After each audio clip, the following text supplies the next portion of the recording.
home to bluegrass music, and this blue logo. Louisville, Kentucky is where Ford builds trucks. The Explorer, the Ranger, the F-Series, and these heavy haulers for commercial use. Louisville, Kentucky is where Ford is building its future.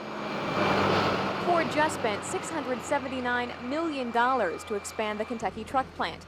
Ford's hired about 750 new workers, and in 1995 it will hire another 750 and double its production capacity.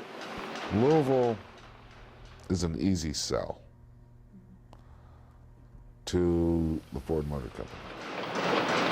At the Louisville assembly plant, workers build more than 400,000 Explorers, Rangers, and Mazda Navajos every year. These trucks so popular, there were rumors Ford would add another 900 jobs here to keep up with demand. But they were only rumors. So it's a very excellent proposal. It's just not on the table right now to consider. Louisville's even made an impression on Ford's head honcho, Alex Trotman. Oh, it's a very important part of Ford Motor Company, very high quality. Customers like our product. And the business community likes Ford workers. This award from the University of Louisville goes to the Louisville Assembly Plant and the UAW for the best labor management relations in the city. Ford recognized that it's better to sit down and where we could agree to work together and try to improve our quality and try to improve our productivity, to work smarter and not harder. Ford's plants in Louisville have set the standard for others to follow, but it wasn't always this way. Here's where the Louisville Assembly Plant was born, way back in 1913 in a small brick factory at 931 South 3rd Street. It now houses a glass company. Talk about your humble beginnings. The building was only large enough for a modest showroom, a stockroom, and an office. And in the back, 3 men built Model Ts for 72 cents a day.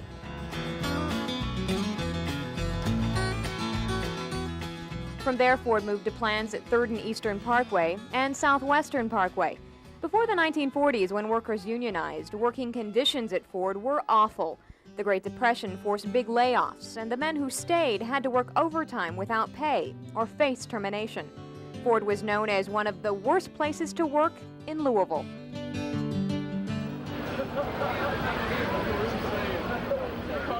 How times change. Now when jobs open up at Ford, thousands line up to apply, and new Ford workers are revving up for big changes. Both plants will introduce new models in the next 2 years. Louisville Assembly, a revamped Explorer. Kentucky Truck, a new semi. Ford is counting on Louisville to drive its truck sales into the 21st century. We will always be on the leading edge of quality and technology that captures management's mind. I feel great about it because it says we're doing something right, and I think we are.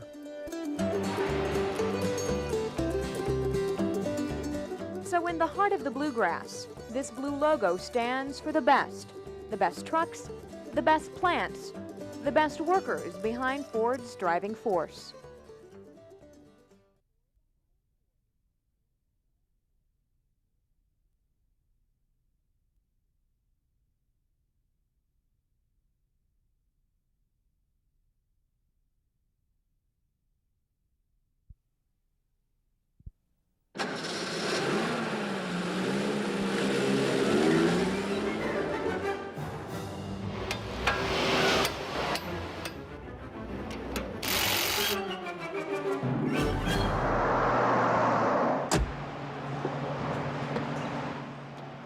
It's a big day for Basil and Hilda Brandy.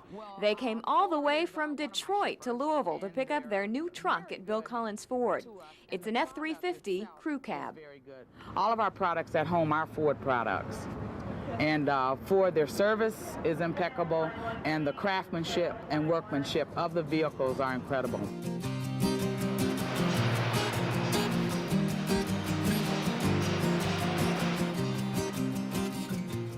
Right now, Ford's F-Series trucks are the best-selling vehicles in the country.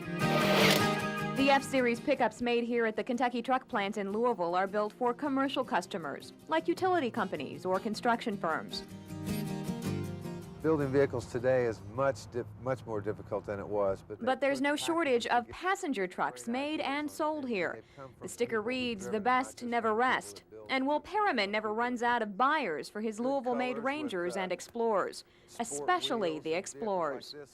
It is something that is dressed up. This is a limited, and this is dressed up with a soft leather. It's very soft. It's color coordinated, so women like it, and they don't feel like they're as much in a truck.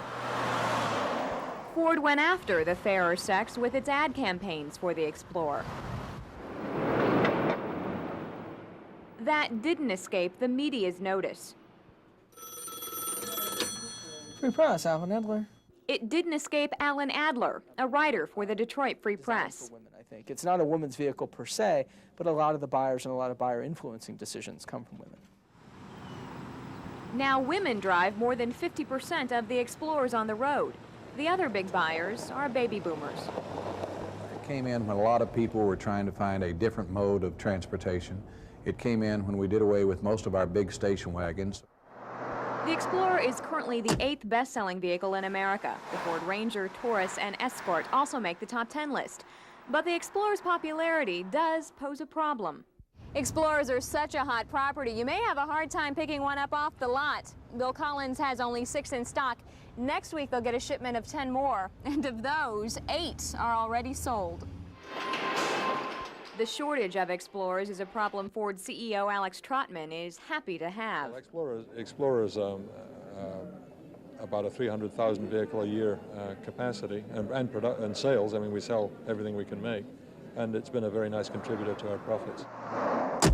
$904 million in profits, to be exact. Those are Ford's earnings for just the first quarter of this year. And March of '94 was the best month for truck sales in Ford history. Number one, the quality of the metal itself. That makes Will Perriman's job a lot easier. He moves hundreds of Explorers and Rangers every month. I've sold vehicles to people from North Carolina and Arizona, people that think of Louisville as a Ford town. That's what brought Basil and Hilda Brandy here from Detroit. And who knows, they may be back after a few 100,000 miles. That's the honest truck I'll ever buy is Ford product. Ford trucks, built tough, built to last, built here in Louisville to be part of Ford's driving force.